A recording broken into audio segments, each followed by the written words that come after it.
और अब शुरुआत करते हैं महिला सशक्तिकरण की। महिला सशक्तिकरण की पूरे देश में इस वक्त चर्चा हो रही है और उसकी वजह यह है कि हर सरकार एक के बाद एक जो ऐलान कर रही है वो योजना जो रहती है वो महिलाओं से जुड़ी हुई ही ऐलान की जा रही है। और ये कह सकते हैं कि सत्ता की चाबी सरकारों को मिल चुकी है, क्योंकि महिलाओं को लेकर एक योजना ऐलान करते फिर उसके बाद हम देखते हैं परिणाम भी बदल जाता है। दीप्ति सिंह हाड़ा जी से मेरा पहला सवाल रहेगा। मैम, किस तरीके से महिला सशक्तिकरण को लेकर बातें तो कही जाती लेकिन चुनौतियां कितनी हैं इस वक्त बात की जाए देश में? पहले तो सबको मेरा नमस्कार। न्यूज़ 24 की टीम और अवंतिका यूनिवर्सिटी के वाइस चांसलर महोदय यहाँ पर हैं, हमारे वरिष्ठ प्रदेश प्रवक्ता श्री सिसोदिया जी भी हैं यहाँ पर, उन सबको मेरा नमस्कार and thank you so much for inviting me over here. आपके प्रश्न की ओर आते हैं कि चुनौतियाँ तो बहुत हैं। देखिए, आज भारत एक ऐसा देश है जो युवा देश है, आपका कार्यक्रम भी युवा के ऊपर रखा गया है और इस युवा देश में महिलाओं की भागीदारी बराबर की होना एक आवश्यकता है समय के साथ। यशस्वी प्रधानमंत्री जी ने ये एक बहुत अच्छी पहल की है कि महिलाओं के राजनीतिक सशक्तिकरण के साथ साथ महिलाओं का सशक्तिकरण हर क्षेत्र में किया जा रहा है और उसके लिए जितने भी अवसर हैं, समान अवसर, हर क्षेत्र में समान अवसर महिलाओं को दिए जा रहे हैं। साथ ही बहुत ध्यान रखा जा रहा है कि महिलाएं जिस भी क्षेत्र में काम कर रही हों, जैसे हम FLFPR की बात करें कि female labour force participation rate that has increased up to an incredible mark. क्यों? Because the India is a rural kind of place and we have most of the rural population जहाँ पे female labor force ज़्यादा होता है। आप अगर उसका participation rate उठा के देखें तो बहुत ज़्यादा इसमें डिफरेंस आ चुका है पिछले कुछ वर्षों में। चुनौतियाँ इस तरह से बहुत हैं कि आज के देश में भारत मैं कहूँगी कि बहुत आगे निकल आया है, बट फिर भी हम कहीं पिछड़े हैं। तो वहाँ की महिलाओं को आज भी, चाहे वो घर हो, चाहे कार्यस्थल हो, चाहे सार्वजनिक स्थान हो, एक महिला की सुरक्षा का जो एक प्रश्न है वो आज भी हमारे लिए बना हुआ है। शासन, प्रशासन और राष्ट्रीय स्तर पर इस पर बहुत काम हो रहा है, लेकिन फिर भी इस पर बहुत काम होने की आवश्यकता है क्योंकि महिलाओं की सुरक्षा आज भी एक चुनौती बनी हुई है। नीलिमा जी। जी सर, सबसे पहले न्यूज़ 24 मध्य प्रदेश को और अवंतिका यूनिवर्सिटी को बहुत बहुत धन्यवाद कि ये प्लेटफॉर्म आपने हमें उपलब्ध करवाया। और जो सर आपका क्वेश्चन है कि महिला किस तरह से चुनौतियों को स्वीकार करती, देखिए पहले के और आज के परिवेश में बहुत अंतर है। पहले जब एक ज़माना था कि औरतों को इस तरह से देखा जाता था कि वे घूंघट में रहे, आज का जो परिवेश है वो बिल्कुल बदल गया है। हर एक परिवार चाहता है कि हमारे घर की बेटी आगे बढ़े और उन्हें आगे रखा जा रहा है। जैसे मैं अगर बात करूं, जैसे रतलाम में हमारा इंस्टीट्यूट है अभ्यास करियर इंस्टीट्यूट, हम बेसिकली नीट की प्रिपरेशन वहाँ पर करवाते हैं। तो आज जैसे अगर हम वहाँ पे देखें तो हमारे पास जो स्टूडेंट्स हैं उसमें मान के चलिए 60 to 70% गर्ल्स हैं। रीज़न, और जो वहाँ पर स्टूडेंट्स जो बता रही हैं आप 62, वो भी एक उस इलाके में जिसे कहा जाता है कि वो आदिवासी बहुल है आसपास से। जी सर, और उसमें भी देखा जाए तो वहाँ पर जो स्टूडेंट्स, जो लड़कियाँ हैं, वो मैक्सिमम जो है वो ट्राइबल बेल्ट की और सेलेक्ट भी होती है।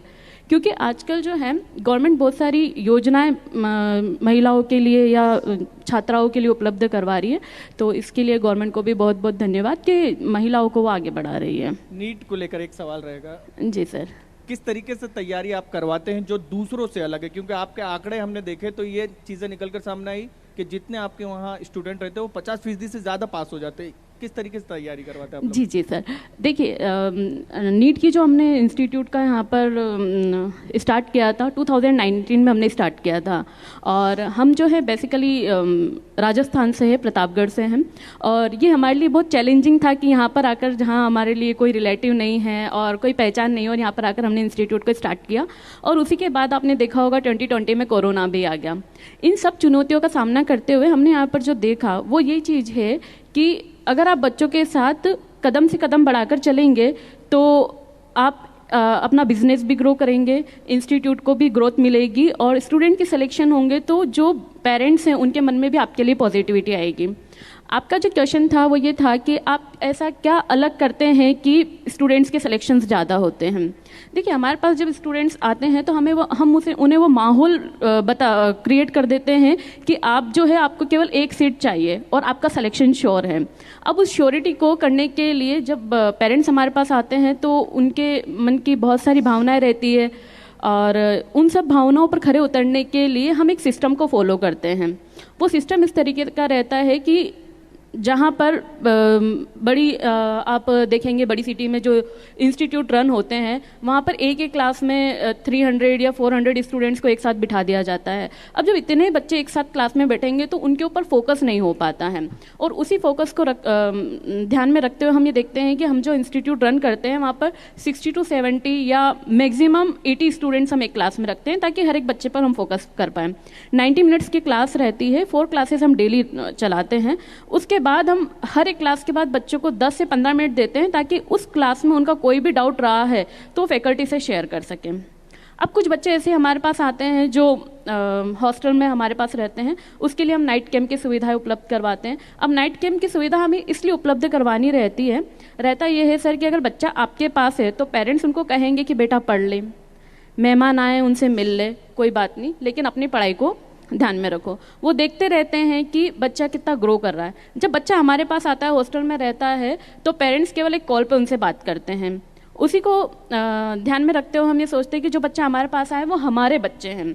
तो शाम को 7 बजे से रात के 12 बजे तक हम नाइट कैंप की सुविधा उनको उपलब्ध करवाते हैं, जिनमें उन बच्चों को वहीं पर बैठकर पढ़ना होता है। उनके जो मोबाइल होते हैं वो हम जमा कर लेते हैं, और क्लासेस में जो फैकल्टीज़ उनको पढ़ाती है वही सारी फैकल्टीज़ उस नाइट कैंप में भी रहती है ताकि उन बच्चों को कोई भी डाउट आए तो उनका क्लियर हो जाए।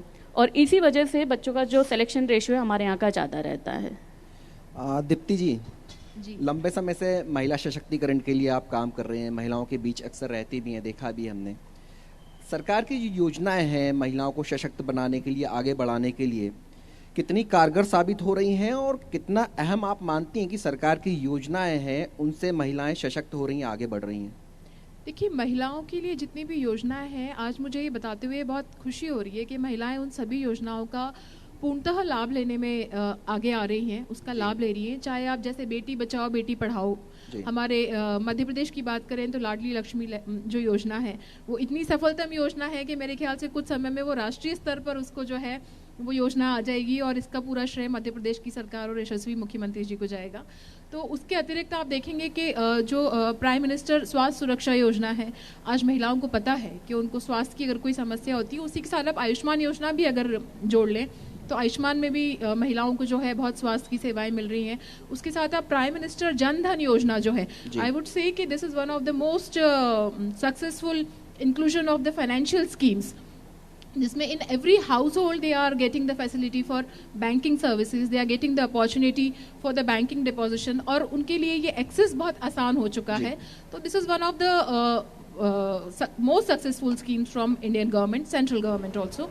उसके अलावा जो आप देखेंगे कि national security for the young girls for secondary school education, जिसका मुख्य उद्देश्य ये है कि स्कूल ड्रॉप आउट जो गर्ल्स होती हैं from specially from the SC and ST tribes, उनको आगे लाना, उनकी स्कूलिंग कंप्लीट कराना, और इंसेंटिव्स पे अगर कहीं कमी रह रही है तो उस पर काम करके उनको इंसेंटिव्स दिलाना।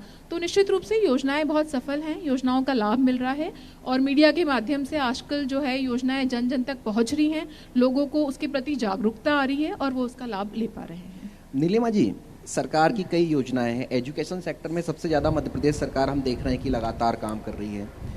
जो यूथ है वो उसका कितना फ़ायदा उठा पा रहा है, जो लड़कियां हैं उनके लिए क्या कुछ विशेष योजनाएं हैं, क्योंकि आप डॉक्टर बनने का एक सपना पूरा करती हैं। जी सर। और आपके साथ भी एक डॉक्टर बैठी हुई हैं। जी सर। देखिए, बच्चों के लिए बहुत सारी योजनाएं होती है।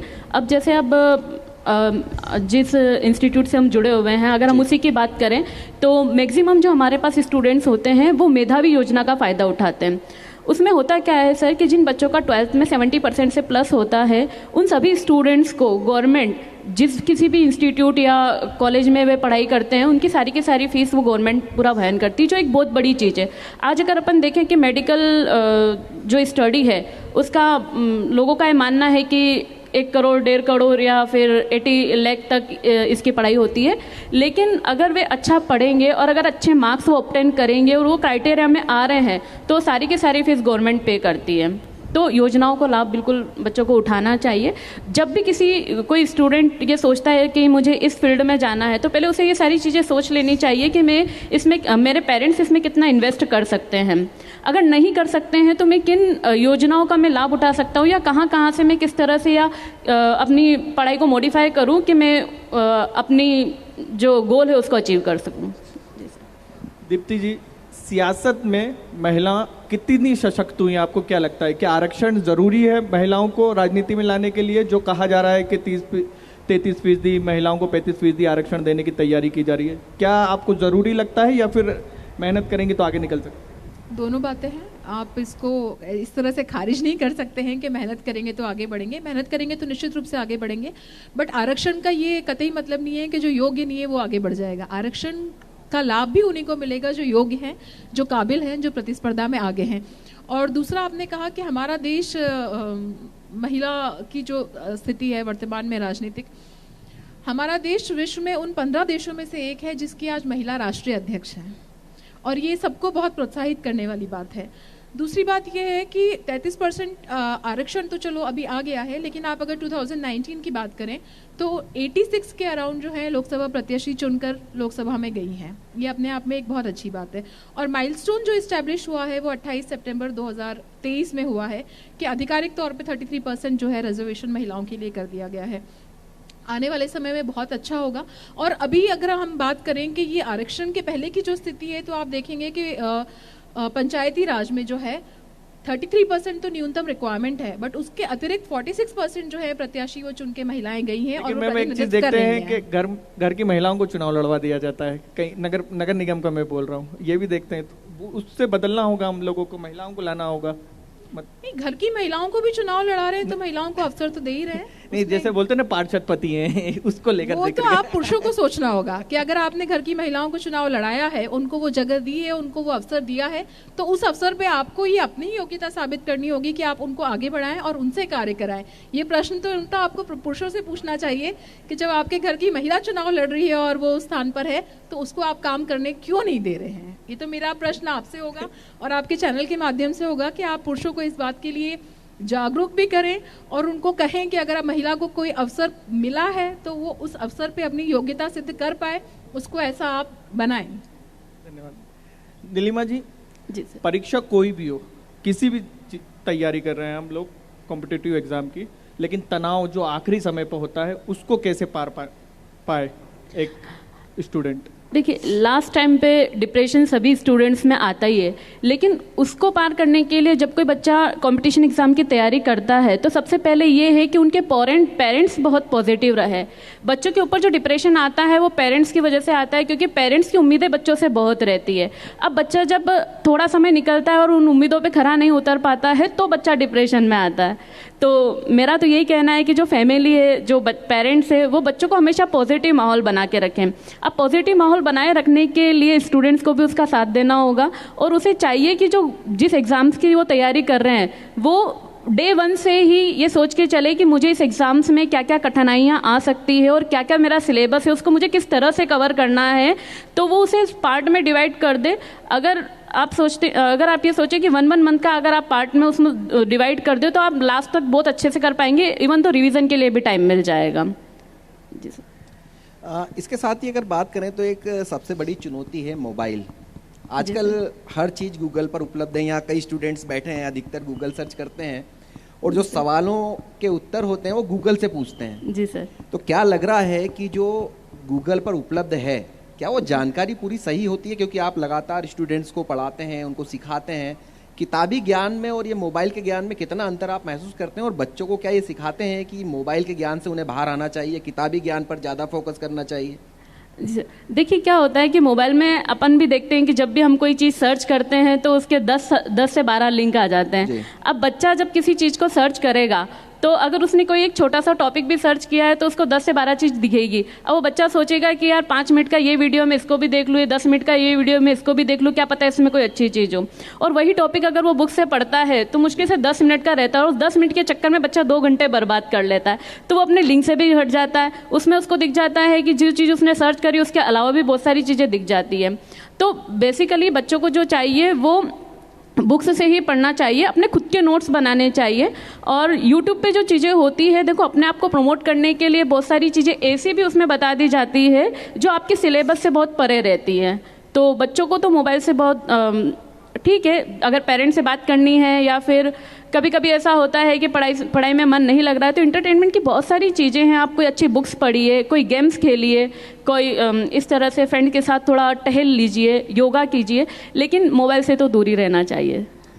दीप्ति जी, मध्य प्रदेश सरकार तो लगातार काम कर ही रही है, लेकिन आप उन महिलाओं के बीच अक्सर रहती हैं जिन्हें आप सशक्त बनाने में, उनको आगे बढ़ाने में लगातार उनके साथ रहती हैं।